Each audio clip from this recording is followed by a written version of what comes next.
Hello, everybody, and welcome to today's webinar, The 6 Conditions of Systems Change. On behalf of FSG and New Profit, I am Jennifer Slansky-Juster, Executive Director of the Collective Impact Forum, which is a partnership between FSG and the Aspen Institute. We are so delighted to have you all here with us today. Thanks for joining. Before we dive into our exciting conversation, I'm going to just spend a few minutes orienting you to today's session. So we are going to run for about 60 minutes. The first half of our time will be spent in conversation with Hayling, Tulaine, and John, and then we'll turn to questions from you all. And so you should feel free to put questions in your question box for the total time, and we'll be sorting through those and try to get to as many as possible. In addition, in case you're interested, on the side of your screen, we have uploaded a hard copy of today's presentation, as well as the article, The Water of Systems Change, that we'll be drawing on a lot in today's conversation. So let's go to the next slide. As I mentioned, we welcome your questions during our conversation. Probably the easiest way to ask a question is to use the question box on the side of your screen. Feel free also to tweet or use social media to engage during the session. One other thing I want to note is that we are recording today's session, and so you can feel free to share that recording with others afterwards, and keep an eye out for an email with a link to that recording in the next 24 hours. If you have any questions about the technical elements of the platform, if you are having trouble with audio or visual, feel free to use the question box or to email info@collectiveimpactforum.org. All right, well, I think that's enough of housekeeping. Let's turn to our conversation. I am very delighted that we have 3 panelists joining us today: John Kania, Tulaine Montgomery, and Hayling Price. And with that, I'm going to turn it over to Hayling to kick us off. Thank you, Jen. Great to be with you all today, and exciting to be working with John in this new capacity now that you are sort of shared between FSG and New Profit. The last time we had this conversation, we were sort of on the same side of the house, so a full circle moment. So looking forward to learning more about kind of how you all are thinking about systems change and systems thinking from New Profit's vantage point, and putting that in conversation what we've been up to here at FSG. So for starters, we heard Jen earlier reference this document that you put together in partnership with Mark Kramer and Peter Senge, John, but let's talk about this piece, The Water of Systems Change, that you published last year. So what was the kind of genesis of that conversation? How did it come together, and what were you sort of hoping to, push messaging-wise through that publication? Great. Well, thanks, Hayling, and hello to everyone who is joining us today. So why did we write this article? Well, it was really through the work of, in many instances, Collective Impact and FSG's ongoing strategy work in the sector. We've been increasingly encountering practitioners interested in the concept of systems change. And so systems change, seems to be everywhere. I was actually in a yoga studio a while back, and there was a poster on the wall that was advertising systems change. And so there are many that are talking about it, and there's much that's been written about systems change.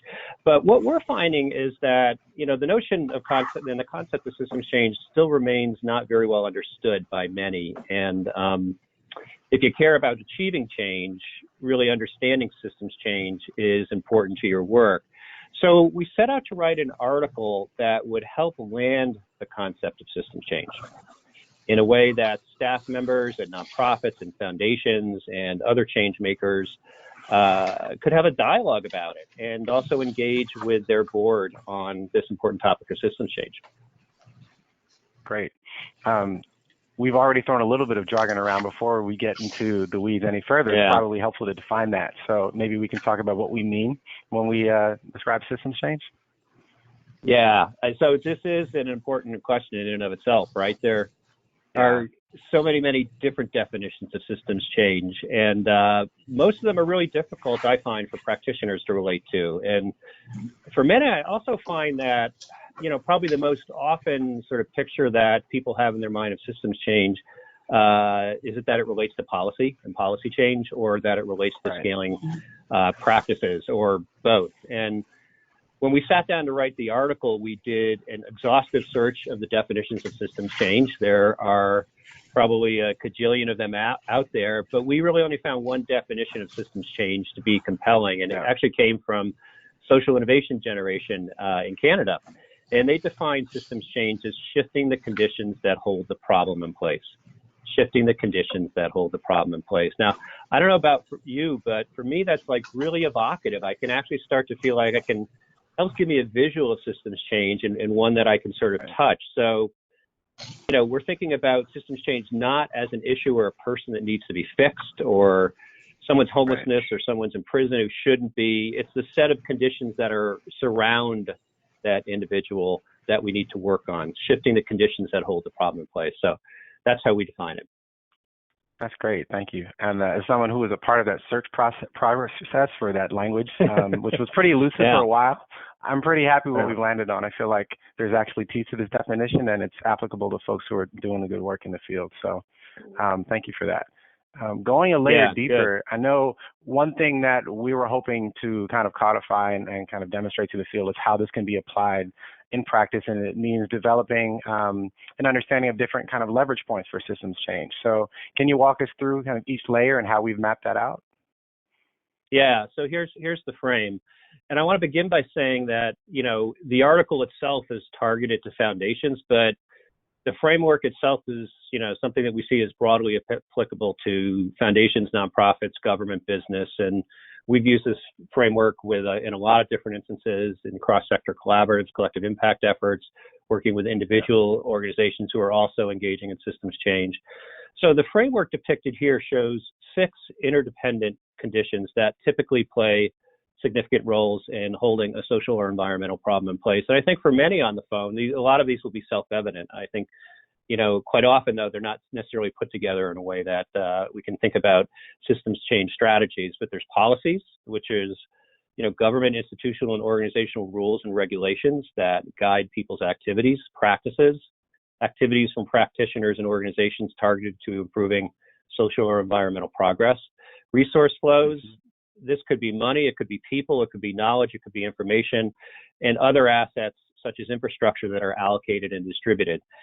Relationships and connections, the quality of connections and communication that occur between actors. Often when we talk about rewiring the system, we're really talking about rewiring the relationships and connections that exist. Power dynamics. At the end of the day, for me, this is all about who gets to decide, right? And so where is the decision-making power, both formal and informal in the system?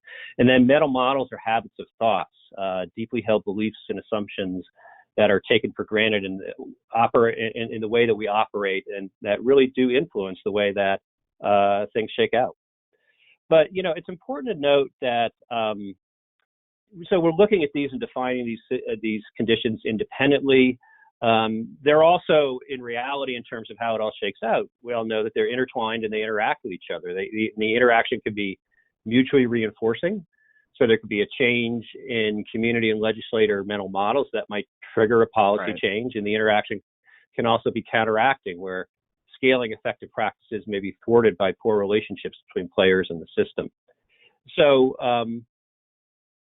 I think it might be helpful for folks to hear a bit about how we sort of think about this in the context of an example. And before I do that, I just want to sort of suggest, and you see this picture, and why it looks like a pyramid, that so these conditions can be arrayed from those that are more structural in change to those that are more about transformative change, cultural change. And what we found is that foundations, nonprofits, others in the social sector have long worked really at this first level, the inverted triangle, from policies, practices, resource flows, and changing these structural conditions can be super powerful. But what we're finding is that without working at the other 2 levels, the shifts in the systems are unlikely to be sustained. So how about an example? How's that sound? Sounds good. Does that work for you? Okay, good.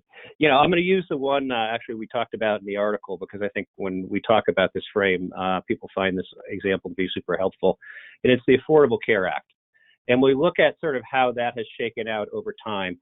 There was huge attention and, shifts in policy and resource flows larger than the country had seen in decades around health and healthcare. And, in point of fact, millions who were previously excluded from healthcare have gained access to it.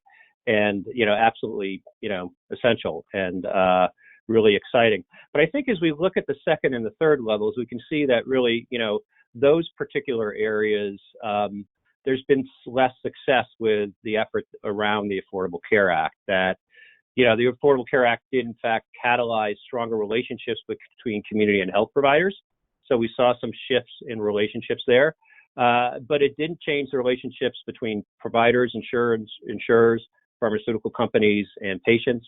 And it hasn't been successful in terms of shifting the power dynamic and shifting power away from corporate lobbyists, political parties, and congressional legislators to consumers and patient advocates. And most fundamentally, with ACA, it wasn't successful in terms of instilling a new public narrative and shifting mental models, the steepest level here, about why America's uninsured deserve access to healthcare in ways that the broader healthcare coverage, would in fact strengthen global competitiveness for the U.S. and benefit all citizens. So you can see again, when you start to pick things apart, that it's really critical. And I think one of the reasons that we wanted to sort of convey things this way was the sense that often when we think about systems change, we're thinking about that structural change level, that top level, and we really got to think about deeper systems change going to that second and third levels. That's great. Yeah, often I know in our research and in our work in the field with clients, often we'll find folks might hover at that top layer of structural change, which is important and often necessary, but not sufficient for the deeper kind of systemic change we want to see. One follow-up question before we move on, John. I'm realizing that we dove into what it meant to shift a system and may not have defined systems in themselves. So important to maybe think about how we bound that, and wondering if you had any thoughts on that before we moved on. Yeah. Again, I think there's lots of different definitions. I tend to think about it as sort of a set of interdependent, interrelated, and interacting set of, actors and individuals. I think, one of the big challenges of systems change that we're all up against is the boundaries, because at some level, everything's related to everything else. And I think often in this work, when we think about how we're going to change what's going on in health, we can say, okay, we can narrowly define that based on healthcare, but we all know that there's a whole set of determinants like housing and food and jobs that are important. So, there is thought needs to be given to when you think about interrelated, interdependent, how far out you go as you think about what's in the system. Yeah. A phrase I think we've both shared in this work is the idea of like a boundary of a system being a useful fiction. We recognize that there's a lot of interconnectedness around us, but for the purpose of a thought exercise or a social change initiative, you may want to sort of draw the goalposts, in a finite space, so you know how to chunk out the work you're tackling. Yep. Great. Thanks. All right. Well, moving on, wanted to learn a little bit more about what's happening at New Profit. So this is a great opportunity for me. I think in a lot of ways, FSG and New Profit are kindred spirits in the social sector, but I don't know a ton about what's going on under the hood. So really excited to be chatting with you, Tulaine. Thanks again for joining us. My pleasure, Hayling. Great to be here. Thank you. So for starters, I'm interested in how you're thinking about systems change. We're living into this, with different backgrounds and different experiences. So how has this played into your work at New Profit and beyond? And just what's your general thinking about this conversation for starters? Absolutely. Well, I personally, come to this, and John, I now have the privilege of calling John a colleague, right, at New Profit. Yeah. So I'm lucky. Don't be mad at me, Hayling. And one thing that John and I have talked a lot about is that there's a very deep personal motivation to take a look at systems change because, all of us on this call have in one way or another dedicated significant resource and effort to changing norms that we find unacceptable or outside of alignment with our national values. And despite significant investment of time, energy, and intelligence, the needle is not moving at the population level in the direction that we would like to see. And so it feels like there's a need to look at broader systems and sort of have the courage and willingness to think about what it takes to actually shift a macro system or a set of interrelated systems. So that's sort of a personal motivation, but in terms of New Profit as a firm, we are now 20 years old as a venture philanthropy, and we have for our entire history been deeply focused on the power of the social entrepreneur, the person who is designing models, services, and networks this intended to solve or address our nation's most persistent challenges. And so we believe deeply in the power of the entrepreneur. When we started to take on a look at systems and systems change, we recognize that while there is an abundance of great thinking and work happening in the system space, we don't really see a focused effort on the leadership models that are important to advance systems change. So from New Profit's perspective, we are very excited to think about and identify the supports and resources needed for the person or teams that we're labeling as the system entrepreneur. And this is not to imply that a social entrepreneur is, mutually exclusive. People who are thinking about scaling social innovations are often, in many cases, also thinking about how you transform systems. But we've learned at New Profit that the needs in terms of capacity building, in terms of capital structures, in terms of talent pipelines, that these needs can be different when your focal point is a system as opposed to the scaling of a particular innovation. Great, thanks. And I think we may have had some content there. Perhaps we can advance to the next slide here and outline sort of how that's coming together. Sure. Well, one thing I'll say, since I talked a little bit about New Profit's focus on system entrepreneur, what we found, if you think about the pyramid that John just walked us through and the conditions for systems change, if we're thinking about the kind of leadership that needs to be lifted up and supported in order to advance that change, we've thought a lot about the roles that system entrepreneurs tend to play, right? And this is, again, none of these models are linear. You can always identify an exception. And this is not to say that any leader or leadership team is limited to one role. But in scanning the social sector and looking at both domestic and global models of systems change, we have found that there are these sort of macro level roles that systems entrepreneurs tend to play. So one is the orchestrator, and the orchestrator works to facilitate alignment across an existing ecosystem towards a common set of goals or activities. In a moment, I'll offer some examples to help ground this a bit. Another role is the innovator. An innovator is the leader or the leadership team that creates new actionable solutions that address specific dysfunctions in the system. And then the third model that we've seen a lot is the agitator. And the agitator is all about increasing awareness, creating, sort of a fire in people's belly about the urgency of need for reform in a particular set of systems. So just to ground this in examples, let's start with the agitator. A systems entrepreneur that we, many of us on the line are familiar with and have a lot of respect for is a gentleman named Brian Stevenson, the founder of the Equal Justice Initiative, right? We would offer that as someone who is a practicing attorney, doing capital defense cases, that Brian has, in a very artful way, leveraged his visibility and his incredible skill as an orator and presenter of ideas and coalition builder to raise national awareness and urgency around racial bias and inequities in the criminal justice system. This is not to say that that's the only role that Brian plays. He also is an innovator, building, the Legacy Museum and other endeavors that are creating new ways of advancing awareness and opportunity. However, the role of increasing awareness and visibility and expanding the line of sight into a specific system and its dysfunctions is a really important role that we would argue he plays masterfully.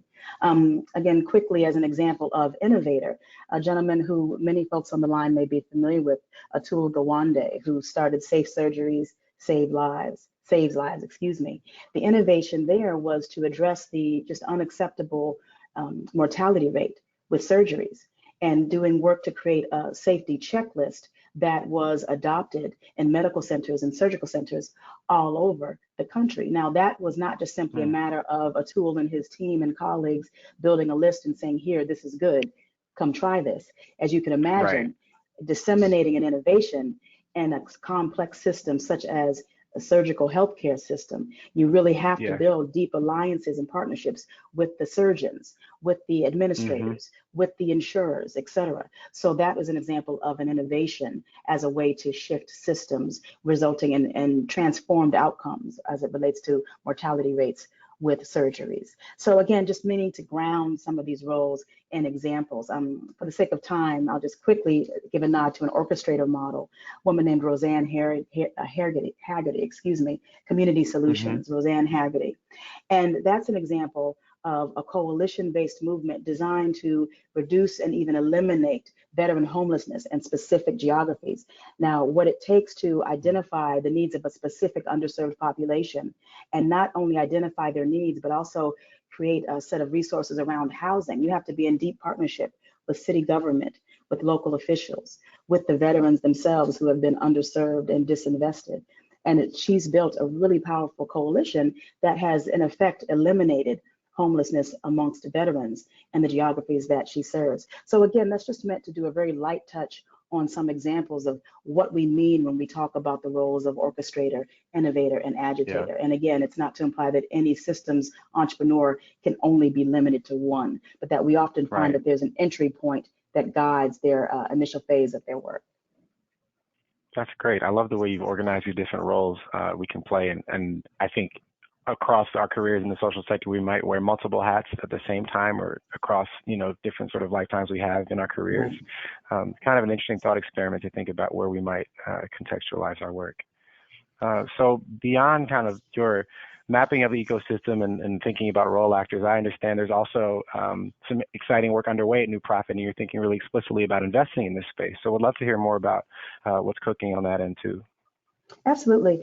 I would say that we found that there just are limited forums where philanthropists, practitioners, researchers, journalists, storytellers are gathering to focus on what it takes to lead, drive, advance, and grow a systems change effort. And so at New Profit, we are excited to partner with FSG and others to really strengthen our nation's capacity to effectively implement systems change. We believe that, to our earlier conversation, that we as a nation must get better in the short term at assessing, diagnosing, and transforming systems.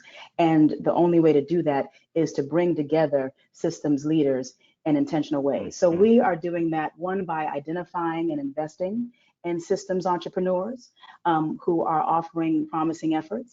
We are also developing frameworks and tools in partnership with folks like FSG that are designed to really codify what it takes to pull off the complex work of systems change.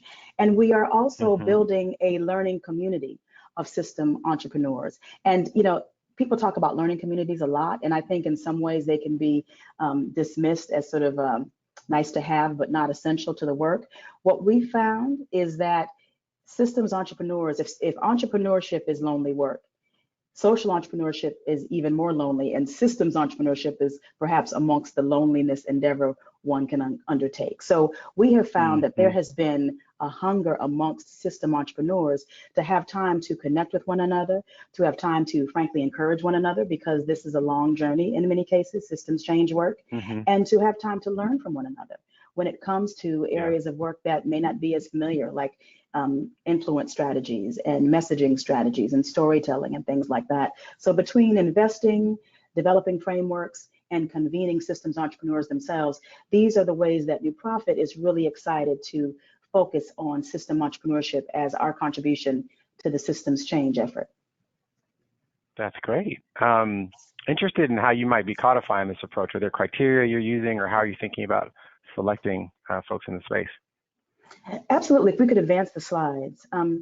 One way that we're thinking about criteria or codification is, we've thought a lot about, who is a system entrepreneur? So earlier, John talked about our definition of systems change as changing the condition that, advances and holds a problem in place. Well, when you think about who are the leaders that are addressing that, there's another layer that you have to expose yourself to. So we've thought a bit about what we call selection criteria, and we think that these criteria are relevant for this forum because it represents one funder's view on the core sort of elements and competencies and traits that yield strong leadership when it comes to systems change. So just to quickly do a quick nod to some of the key themes. Top of the list for us is that a system entrepreneur that's poised for impact, in our opinion, is someone who has or has created and built proximity to the people and the challenge they are addressing. Now, there's a lot of buzz about proximity. Again, shout out to our friend and hero, Brian Stevenson, who in Just Mercy put forth that notion in a way that has really taken hold nationally. It's actually really important in the systems change space in the world of philanthropy to prioritize proximity. It's not a nice to have. It's not a strategy for sort of kumbaya culture. It really is, in our opinion, the only way to have a shot at effective design and sustainable impact. So for us, proximity, there's an impact mandate for proximity that leads us to put it at the top of our criteria list. Another aspect of system entrepreneurship that we believe is important for effective impact in the systems change space is that we are really looking for systems entrepreneurs and supporting and holding up models that engage with individuals affected by the problem as assets versus people who need to be fixed. And that's really more than rhetoric for us. Again, it goes back to the impact mandate. If you are not recognizing the expertise, talents, skills, and ideas that exist within networks and communities that you seek to influence, change, or support, you're going to miss the boat. And we actually do have lots of examples in our sector of efforts that were helicoptered in that did not recognize the assets and expertise of the sort of target population or community that cost, you know, upwards of tens of millions of dollars, and that did not move the needle in a positive way, and in some, you know, by some analysis did harm. So again, this is not for us about being nice or friendly, though it is, you know, it does create more joyful community. It is actually an impact mandate. You will not design an effective set of approaches if you are ignoring the expertise that exists within the communities that you are seeking to support in some meaningful way. And then just a quick nod to a couple of the other elements that we've learned and observed are really important that don't always get talked about. The idea of collective leadership, we're noticing at New Profit that it is rare to see a systems change effort that is being led by one individual, which is in some ways distinct from the social innovation space historically. You know, there's a lot of really dynamic individuals that have done incredible work over the past 3 to 4 decades that have been lifted up as models of change, as they should be. However, when we talk about systems change, we're noticing more leadership teams at the forefront and at the founding stage. We're noticing more network-based leadership models. And we all know, you know, this is a crowd that understands the complexity and importance of collective leadership. There's a different set of competencies and skills that are required when you're driving forth a leadership model that's about more than sort of one person as the command and control center. So we really are, as a philanthropy at New Profit, studying, analyzing, and building the capacity to support collective leadership models because we believe that they are really a core element of effective systems change. I think the other criteria are sort of self-explanatory. To be a good systems change leader, we believe you have to be system aware. That means you've done a robust diagnosis of the elements of the system, including what we tend to call opposing forces. And for us, opposing forces is shorthand for stakeholders in an existing system that have a vested interest and vested investment, no pun intended, in the status quo. And the thing about opposing forces is that it's often not good form in the social sector to talk explicitly about opposing forces. We sort of operate on the build it and they will come model in the social sector. At New Profit, we believe there actually is great value in talking explicitly about opposing forces without the need to assign, you know, agenda or intent. However, there are systems that are operating, some would argue, according to plan. And so what does it mean if the intent is to shift a system to have higher and better outcomes for distinct populations that have historically been underserved? So the conversations about opposing forces are really exciting and timely, and we've gotten feedback from systems change leaders that they don't really have enough places to talk openly about what it takes to navigate opposing forces when driving systems change. Really interesting. Thank you for shedding some light on your thinking around this work, Tulaine. it sounds like there are a lot of folks trying to apply a bit more rigor to how we kind of define and live into this work. And for me, I guess this third point around collective leadership resonates, not surprisingly, because I support a lot of our collective impact work here at FSG. So I'm in the room all the time. I was last week and will be next week with a group of local leaders who are thinking about, in that case, system change around the racial opportunity gap in their schools. And it's a networked model that folks, I think, are really bought into. They're excited because we've used these tools in that context, and I'm hearing different language and the idea of systems awareness, which is new in my lexicon, but something that I've understood, I think, intuitively. You see it in the room, and it's one of those things that I think can really fuel a different kind of partnership. People fundamentally rethinking how they do their work and building kind of an overarching theory of change together to shift those conditions. So very complementary to kind of what we have in the water over here at FSG. For sure.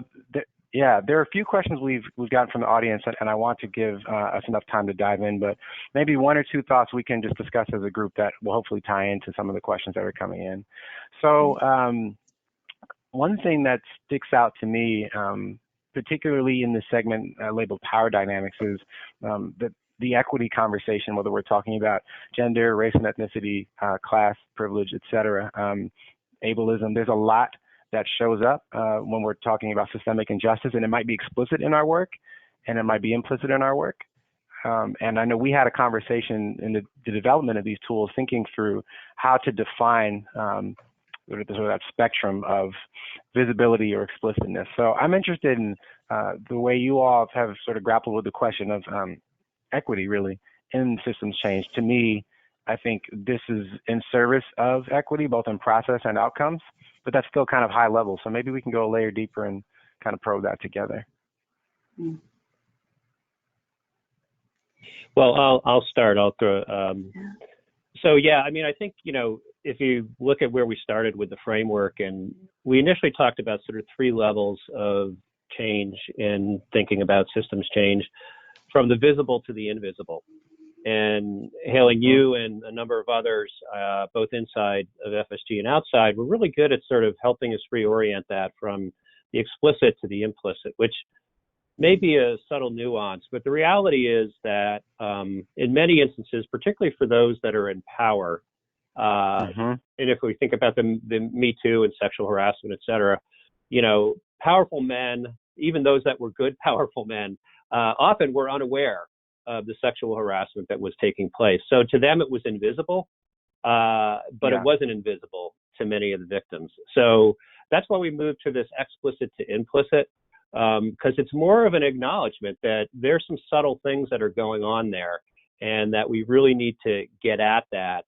And it's all it very much, is at the core of power dynamics and who holds the power and what do they say. And even, the narratives that are told in society are often controlled by those that are in power. We saw that with the Confederate statues and the fact that they were being built, for reasons that we thought were noble, but they were being really built as sort of a terror strategy.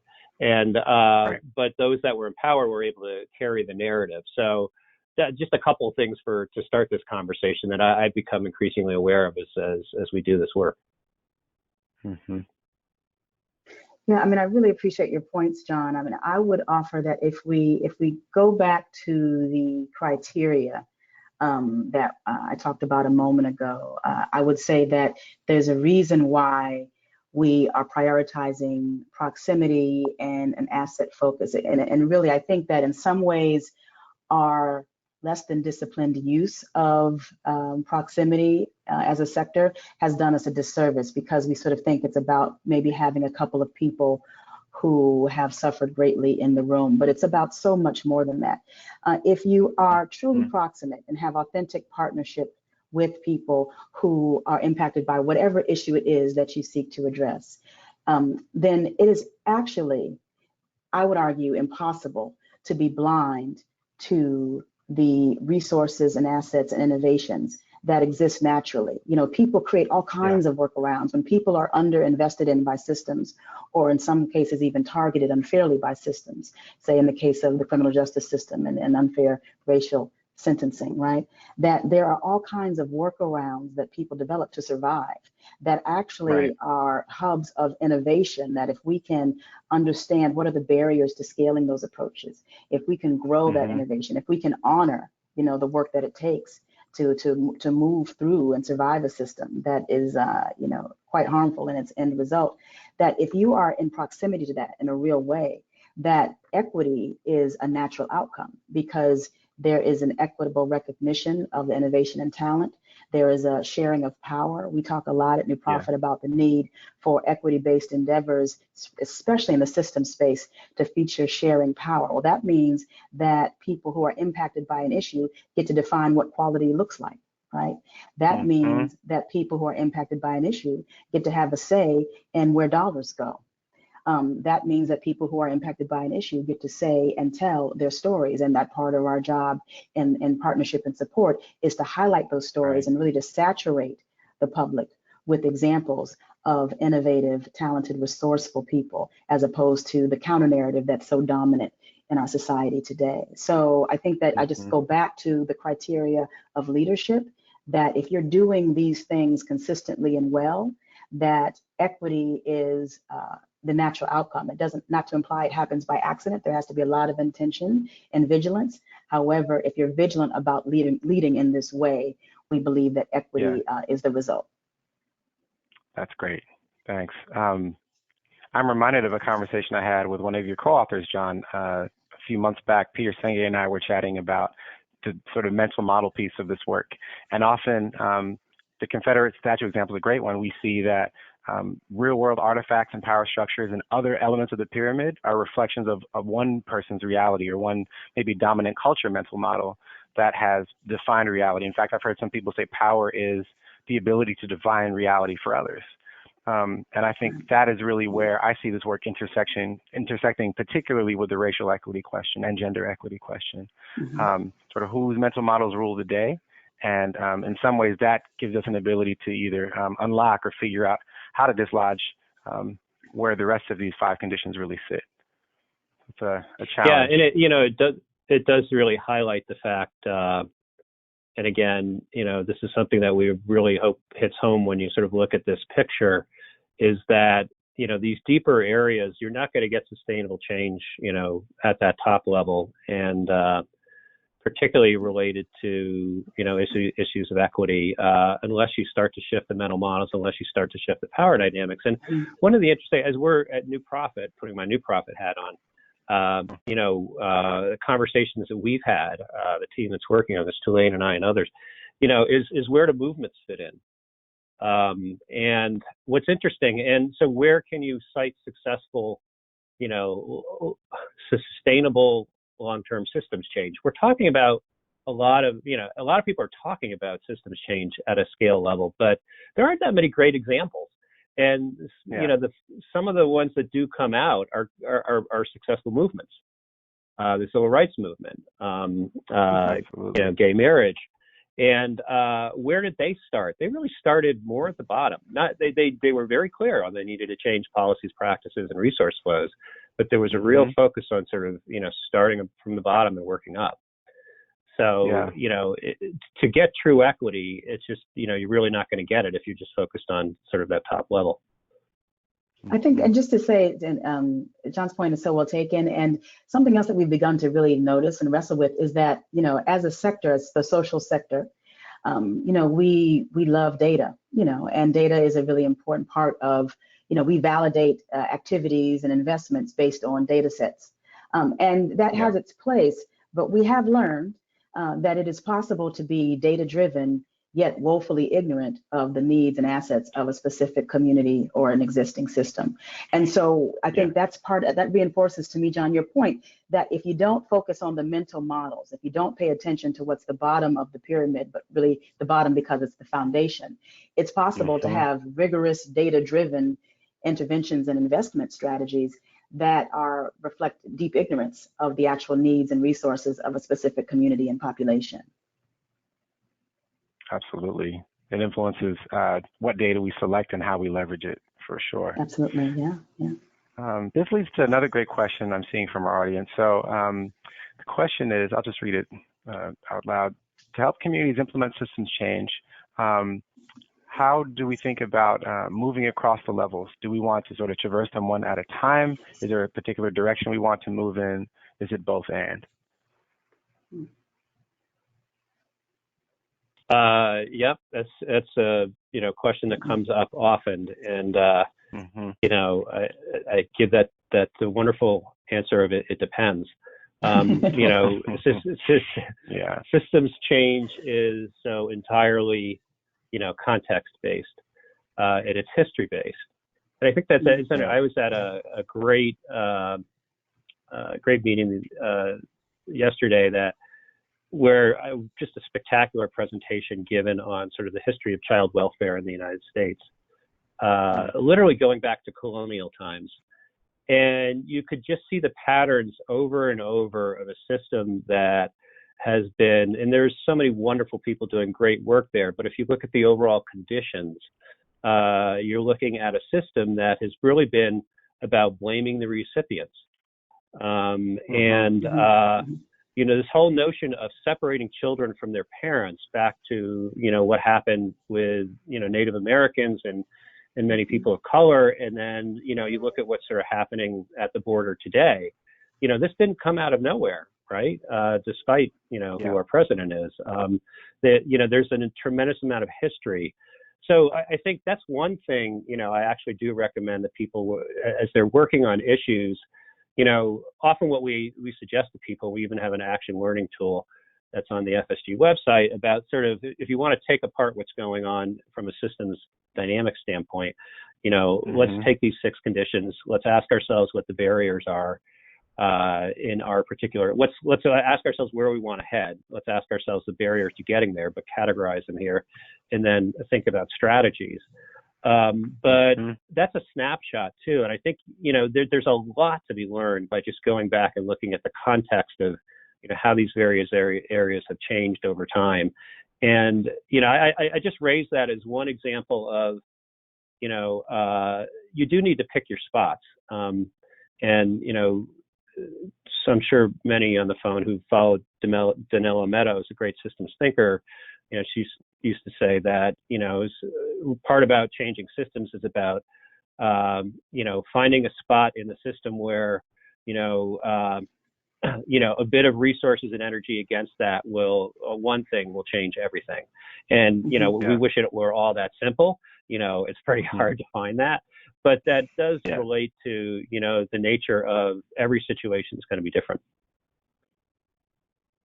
Absolutely. That's exactly right. And, the piece that is in the mental models, and it's sort of the subtext of the mental models that we've seen, is that there's also a need when identifying which condition and which sequence you wish to impact, that there's something about reconciliation that we found is very important. So, for example, when we talk about, there's some systems change work happening right now around prosecutors, and really impacting the way that prosecutors build relationship. Like it's possible in many major centers in this country to be a prosecutor responsible for sentencing for people in a specific neighborhood, and to never at any point set foot in the neighborhood or in a jail or prison. Like that actually is the dominant model, so that as a prosecutor you have great authority and influence over the lived experience of people in a specific community, and over sending people to a place.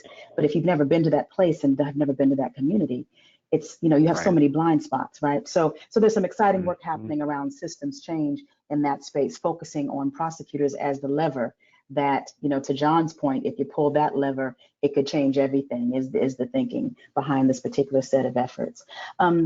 And one of the things we found, and when in supporting this particular systems leader, is that, for some people, say a young prosecutor who was early in her or his career, that there is a sense of awe and overwhelm when exposed to the imbalances in the system. Whereas if you talk to somebody who's been on the receiving end of the inequity, that person and their family and their beloved ones were raised with a deep understanding of the inequities in the prosecution system and the criminal justice system. And so what we found is that when you talk about mental models, that we have to support leaders who are really good at weaving opportunities for meaningful reconciliation into the work. You find really powerful examples of reconciliation outside of the U.S. in many cases. In the U.S., we seem to sometimes have a harder time creating forums for meaningful reconciliation. We want to sort of kind of get to the change part and skip over the healing. So I would just sort of underscore John's point to say that mental models, we found also in many cases needs to be inclusive of opportunities for reconciliation. That's great. Thank you. This is a bit more of a practical question, and we've thought a lot about systems change in the context of philanthropy, so maybe we can go a bit deeper there. John, this reminds me of some chats we were having with funders about 1.5 years ago. Hard to believe it's been that long, but here we are. So looking at the field of philanthropy, thinking about how to measure impact over time, understanding this is really longitudinal work. So have we worked with folks looking to manage impact on systems change, and were their funders ready given the time horizon? And how do you start a conversation with funders who may be used to a different kind of impact that may not be as measurable in the short term? Yeah. Well, I'll, Tulaine, you want me to start? Go, okay. Please, go ahead. Yeah. Let's start with this as a great opportunity for us going forward. I think, there is absolutely no question that there is the question of readiness with funders is critical. And, it's not only wanting to do systems change, it's understanding the nature of how systems, how change happens. And, I think that latter thing is just, it's an evolution. I think, some would disagree with me and some have, but I think we were all born systems thinkers, but we got it educated out of us and professionalized out of us. And, I think the system that most of us have gone through, I can't speak for everybody, but many of us have gone through, has not been about the nature of working in nonlinear, counterintuitive, sort of unpredictable environments. That said, nobody just wants to go into, it's a free for all. Right. And so I think, a large part of what sort of I've been interested in doing, and I know New Profit is interested in doing, and certainly will be a part of the system entrepreneur effort. And there are others, a ton of people wading into this, but is how do we ground this stuff? How do we land this? And in ways that people can relate to, and in ways that aren't reductionist. We've got to be careful we're not reductionist about this. So I think, and I also think it's really hard to want to do this work unless you've got some level of proximity to it, and some level, I'll say, sort of, experience of the heart with this. I don't think you can intellectualize systems change. I think you have to have something in your makeup and that sort of helps you understand the nature of it. And I think, one of the aspects of the article, and this is just a simple way you might do that, even if you feel like you've never done it before, if you're a funder. We talk in the article about the fact that you can't do this work externally really effectively unless you're willing to go through sort of an internal, doing the internal work of systems change. Great quote that the success of the intervention is based on the interior condition of the intervener. And so, in the article, the Water Systems Change article, just sort of profiles one foundation, the Stewart Foundation in California, who took that really seriously and said, okay, we're going to go through, a 1.5 year change effort that's still ongoing, but, internally, so that they could get, until they got themselves to the point of really understand this and addressing power dynamics, addressing all the ways the foundation, artificial time horizons that are set up by grant cycles, really wrestling with all the ways that, they were actually impeding themselves from doing systems change and trying to learn their way into how to do systems change, but changing themselves in the process. And I think that's so important to this work. And yet it's really, really hard. There are a lot of different things that we're all trying to learn, and funders included. And how you get that in and how you do that as you're doing the work, I will recognize that it's a monumental challenge. But that readiness factor has to do with some level of internal work as well, in my opinion. Yeah, yeah. Could I just offer, I love what you said, John, and I think, at New Profit, we've been doing a lot of work to talk with donors, institutional and individual, about systems entrepreneurship and systems change. And it frankly is one of the benefits of talking about systems change, with the systems entrepreneur being the entry point. Because what we found is that the way you hook donors in and funders in is either through their pain point or through their inspiration, right? And when you talk to systems change leaders and systems entrepreneurs, like some of the people I mentioned earlier, there is such genius and boldness and bravery that you can't help but be inspired. And so we find that kind of opens the door to talk with funders about patient capital and the longer horizon required for investment or philanthropy that is designed to support systems level change. You also can have the entry point be people's pain and frustration. There is a lot of collective frustration in this country right now about a lot of things, but not the least of which is the slow pace of change, the low yield or the low return on efforts and investments made to advance social impact. So in having conversations with many different types of donors and funders and investors who care about changing this country in ways that are better for all of its members, either it's the inspiration of the innovation of the leadership in the community, or it's addressing, listen, if you actually are tired of donations that seem to go nowhere, let's talk honestly about what are the factors that are creating the conditions that create the need for these interventions. And it's not to say it's either or. We do believe that specific innovations have an important role to play in the sort of landscape of change. However, we find that there's a cluster of investors and philanthropists who are just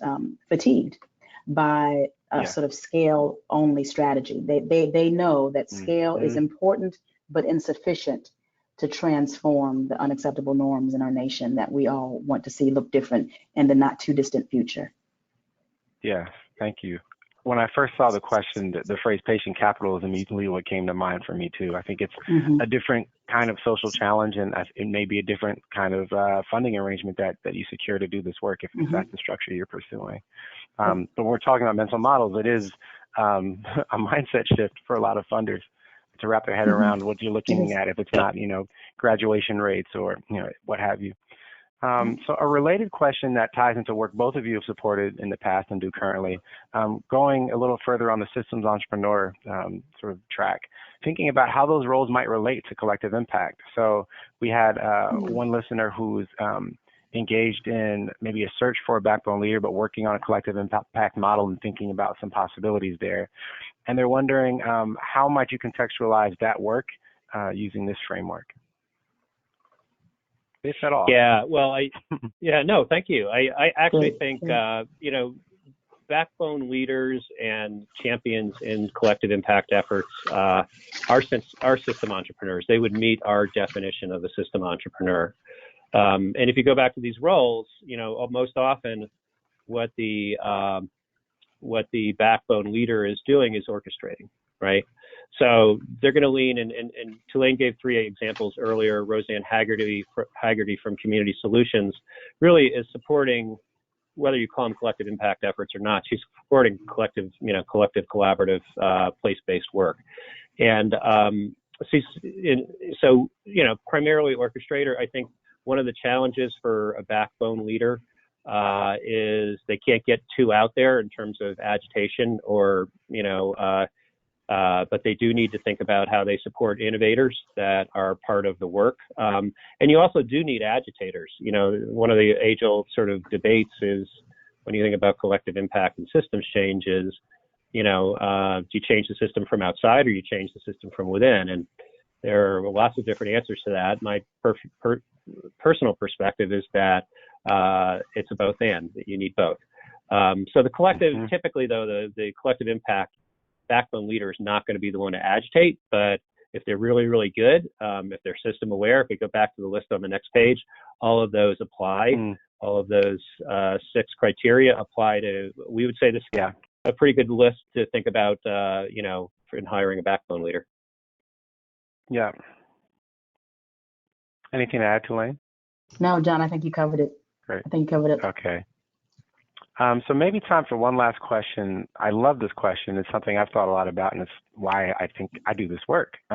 Question is, there's discomfort around sometimes the language of social justice, especially in the mainstream, and this person's observed that systems change is being used as a more palatable framing for approaches that aren't new. So how can we make sure that resources move to grassroots organizing and not just larger groups that use this kind of language? Is that reasonable? I'll just jump in briefly with a reflection. I remember the first conversation I had with John some years ago when I was joining FSG, and I asked him what exactly the place was, we're many things to many people. And he said we're a social change organization with social justice values. And that stuck with me because, we don't necessarily show up as activists or organizers or agitators, if you will, Tulaine, but I think we have access to folks across different sectors who will give us an audience to make a different kind of case that our allies who are on the front lines of social justice often aren't able to. So I think we work in solidarity with those folks, but I do think in some ways it's almost a stealth tactic to talk through systems change as a means to similar objectives. So that's my reflection, and it's a provocative and really helpful question for me, but I'm interested in your thoughts as well. Yeah, I love those reflections, Hayling. I think it's a great question, and I would say that that there are all kinds of examples of places where in this space language is used to either bring in or push out, right? And I think you're wise, whoever presented the question, you're wise to name that the sort of social justice to systems change spectrum, that one could even sort of attribute, grant sizes across that spectrum, depending on, the nature of the conversation. And it's a really wise point. I am also a fan of stealth strategies. I think that they work. I think that we actually spend far too much time as a sector getting attached to language. And I do think that it's the job of people who are, in the funding space, the research space, to support practitioners in ways that give them the language that they need to be seen, heard, and understood when they are seeking resources to support and grow their enterprises or their networks. Like, I feel like that's our job, right? So we should not have there shouldn't be a hidden playbook, right? And so I think that part of what we do, those of us who are connected to resource allocations in the social sector and also care about systems change, I think part of our job is to be translators, to be transparent translators, and to proactively make sure that we're not falling into, only going with, again, I go back to my data-driven but ignorant point. Like, there's a lot of research that doesn't use social justice language, but social justice is ultimately the outcome. So I just think at a high level, we, funders in particular, but not only funders, researchers as well, have to be vigilant about making sure that we don't default to dominant models when it comes to defining impact, when it comes to defining quality. Like, we have to stay vigilant about those traps. Thank you. We'll need to close in a minute, but John, in 1 or 2 minutes, we'd love your response as well. Well, I think it's challenging because in systems change, no one individual organization controls things. And, I think like in collective impact efforts, which are a form of systems change, there is the ability, if done well, to ensure that grassroots are tied in a meaningful way and are not only at the leadership table, may actually be leading the leadership table. As and so I think it has to be intentional, and figuring out ways in system change efforts to be intentional about that having and build that in, I think is essential to the work. Awesome. Thank you both. This has been a real pleasure, and I hope we can continue the conversation with our colleagues in the field and together offline. Really appreciate you both. Thank you. Pleasure to be here. I'll pass it back to Jen now to close us out. Great. Well, thank you to Tulaine and Hayling and John. What an exceptional conversation. We're so lucky to have you spend an hour with us. So on behalf of all of our participants, thank you. If you go to the next slide, just a few closing remarks. For those of you that are interested in diving into one dimension of this content more deeply, we touched a few times on how collective impact as an approach can really be considered a way of advancing system change and really align with today's conversation. We'll be hosting a convening in Chicago in May if you're interested in going deeper with us. CollectiveImpactForum.org has a lot more information, so we would welcome your attendance. In addition, we wanted everyone to know that they will receive an email with a link to the recording, and feel free to share it with others who may not have been able to join us today. And then finally, a request to please give us your feedback on today's session using a survey that we'll be sending as well. We want to bring you more content on systems change, so help us understand how we can best meet your questions and meet your needs. So thank you all, and wish everyone a lovely day. Bye. Bye.